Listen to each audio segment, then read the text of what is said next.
किरदार। भिक्खु आनंद एक ज्ञानी और दयालु भिक्खु, शायद 50 या 60 के दशक में, शांत और आश्वस्त आवाज के साथ। अंजलि एक ईमानदार और उत्सुक शिष्या, 30 के दशक में, गहरी समझ की तलाश में और अपनी ध्यान साधना से जूझ रही है। जगह एक शांत निर्मल ध्यान कक्ष या मठ के बगीचे का एकांत हिस्सा। पक्षियों के मधुर कलरव या दूर से आती घंटी की हल्की आवाजें सूक्ष्म रूप से मौजूद हो सकती हैं। दृश्य आरंभ। भिक्खु आनंद शांत भाव से, हल्की मुस्कान के साथ, आओ अंजलि, कृपया बैठो।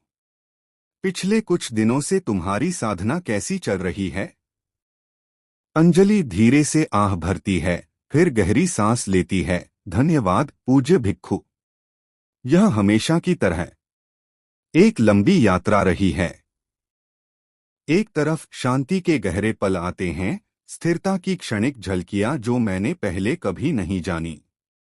ऐसा लगता है जैसे मन वास्तव में शांत हो जाता है, और एक या दो सांसों के लिए मुझे एक हल्कापन, एक स्पष्टता महसूस होती है। ये पल अनमोल हैं। भिक्खु आनंद सिर हिलाते हुए, आह हा, स्थिरता का स्वाद। यह वास्तव में एक मधुर प्रतिफल है ना? यह एक झलक है कि जब मन अपनी निरंतर बकबक बंद कर देता है तो क्या संभव है। और ये झलकियां तुम्हें क्या दिखाती हैं? अंजलि वे दिखाती हैं कि आमतौर पर कितना शोर होता है। मैं विचारों से कितनी चिपकी रहती हूँ, कितनी आसानी से मैं उनके साथ बह जाती हूँ। लेकिन फिर जैसे ही वह शांति आती है, वह तुरंत गायब हो जाती है। ऐसा लगता है जैसे मेरा मन शांति देखता है और तुरंत एक नया तूफान पैदा कर देता है। यहीं से मुश्किलें वास्तव में शुरू होती हैं, भिक्खु। भिक्खु आनंद धीरे से, इन तूफानों के बारे में मुझे और बताओ अंजलि। वे किस रूप में आते हैं? अंजलि को वे अलग अलग होते हैं। कभी कभी यह सिर्फ शारीरिक असहजता होती है। मेरे घुटनों में दर्द होता है, मेरी पीठ अकड़ जाती है, एक खुजली आती है जिसे अनदेखा करना असंभव लगता है। अन्य समय में यह विचारों का एक अथक प्रवाह होता है।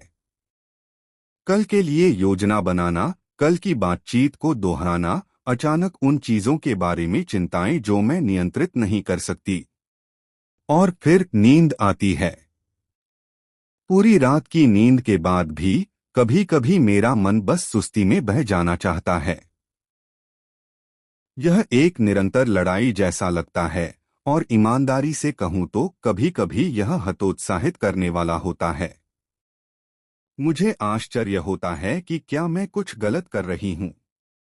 भिक्खु आनंद धीरे से मुस्कुराते हुए, यह बिल्कुल स्वाभाविक है अंजलि, और उन सभी के लिए एक सार्वभौमिक अनुभव है जो वास्तव में भीतर देखने के लिए प्रतिबद्ध हैं। मन को एक विशाल अशांत सागर के रूप में सोचो। जब तुम पहली बार ध्यान करने बैठती हो तो तुम उसकी सतह, उसकी धाराओं का अवलोकन करने का प्रयास कर रही होती हो। क्या होता है जब तुम एक तालाब के तल पर रेत हिलाती हो? अंजलि वह गंदा, मैला हो जाता है। भिक्खु आनंद बिल्कुल। तुम्हारी ध्यान साधना, खासकर शुरुआती चरणों में, उस तालाब को हिलाने जैसी है। सारी अशुद्धियां, लंबे समय से चली आ रही आदतें, दबी हुई भावनाएं, वे सभी सतह पर आ जाती हैं। असहजता, विचार, सुस्ती, ये तुम्हारी साधना में बाधाएं नहीं हैं, बल्कि तुम्हारी साधना का आधार हैं।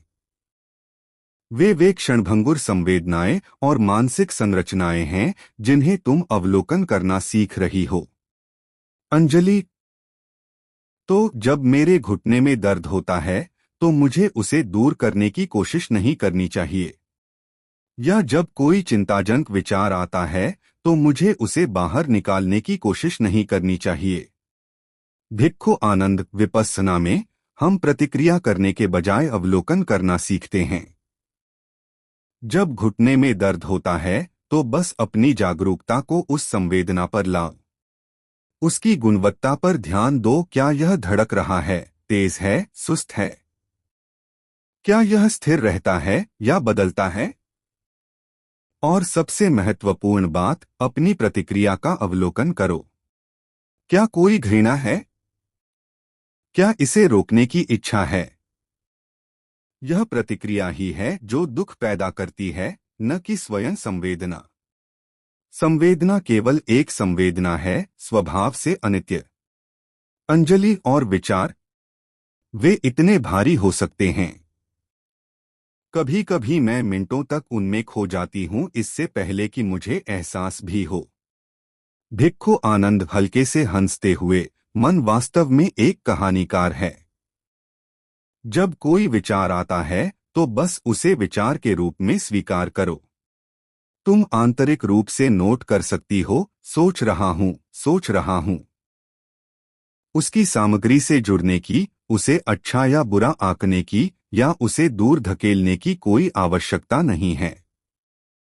बस उसकी उपस्थिति पर ध्यान दो, देखो कि वह कैसे उत्पन्न होता है, रहता है और गुजर जाता है।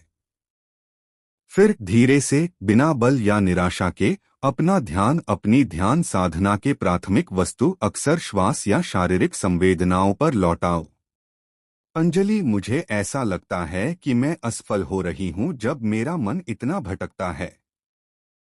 भिक्खु आनंद, बिल्कुल नहीं अंजलि। हर बार जब तुम देखती हो कि तुम्हारा मन भटक गया है और उसे धीरे से वापस लाती हो, तो तुम माइंडफुलनेस की मांसपेशी को मजबूत कर रही हो। यह विचारों को रोकने के बारे में नहीं है, क्योंकि मन का स्वभाव सोचना है। यह उन विचारों के साथ अपने संबंध को बदलने के बारे में है। उनका गुलाम होने के बजाय तुम एक तटस्थ पर्यवेक्षक बन जाती हो। हर बार एक व्याकुलता को नोटिस करना और वर्तमान में लौटना एक जीत है, मुक्ति की ओर एक कदम है। अंजलि और नींद, मैं अक्सर ऊँघती रहती हूँ। भिक्खु आनंद, आह, सुस्ती। यह अक्सर तब उत्पन्न होती है जब मन थका हुआ होता है, या शायद जब वह नग्न अवलोकन की तीव्रता का विरोध करता है। यदि यह हल्की सुस्ती है, तो तुम संवेदना के प्रति अपनी जागरूकता को तेज कर सकती हो, शायद नथुनों पर श्वास के स्पर्श पर अधिक तीव्रता से ध्यान केंद्रित कर सकती हो।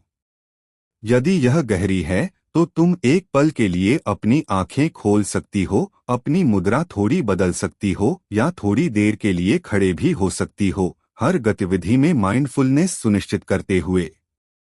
लेकिन फिर सुस्ती का ही अवलोकन करो। क्या यह एक भारी बादल है? एक धुंधलापन? बिना निर्णय के उस पर ध्यान दो, यह जानते हुए कि यह भी अनित्य है। अंजलि, तो यह सब प्रक्रिया का हिस्सा है, यहाँ तक कि मुश्किल हिस्से भी। भिक्खु आनंद, बिल्कुल। ये कठिनाइयाँ तुम्हारे शिक्षक हैं। ये विपस्सना के ज्ञान को सीधे लागू करने के अवसर हैं। सभी अनुभवों, सुखद, अप्रिय या तटस्थ, के निरंतर, धैर्यपूर्ण और गैर प्रतिक्रियाशील अवलोकन के माध्यम से तुम उनके वास्तविक स्वरूप को देखना शुरू करती हो, अनित्यता, अनिच्छा, असंतोष, दुखा और अनात्मन, अनत्ता। और जैसे जैसे यह अंतर्दृष्टि गहरी होती है, दुख को बढ़ावा देने वाली लालसा और घृणा स्वाभाविक रूप से कम होने लगती है। अंजलि, यह तो जीवन भर की साधना लगती है। भिक्खु आनंद, वास्तव में, लेकिन एक गहरा पुरस्कृत करने वाली सचेत जागरूकता का हर पल, चाहे तुम एक सूक्ष्म संवेदना का अवलोकन कर रही हो या एक मजबूत व्याकुलता का, सच्ची मुक्ति की ओर एक कदम है। अपने प्रति धैर्य रखो अंजलि। दयालु बनो और अवलोकन करते रहो, हमेशा अवलोकन करते रहो, बिना निर्णय के, बिना प्रतिक्रिया के। यही मार्ग है। अंजलि, उसकी आवाज में एक नया संकल्प। धन्यवाद पूज्य भिक्खु। आपके शब्द एक महान सांत्वना और प्रेरणा हैं। मैं इन कठिनाइयों को अनफोल्डिंग प्रोसेस के हिस्से के रूप में स्वीकार करने का प्रयास करूंगी। भिक्खु आनंद गर्मजोशी से मुस्कुराते हुए, वह सही दृष्टिकोण है मेरी प्यारी अंजलि। मार्ग पर चलते रहो और मार्ग स्वयं प्रकट होगा। दृश्य समाप्त।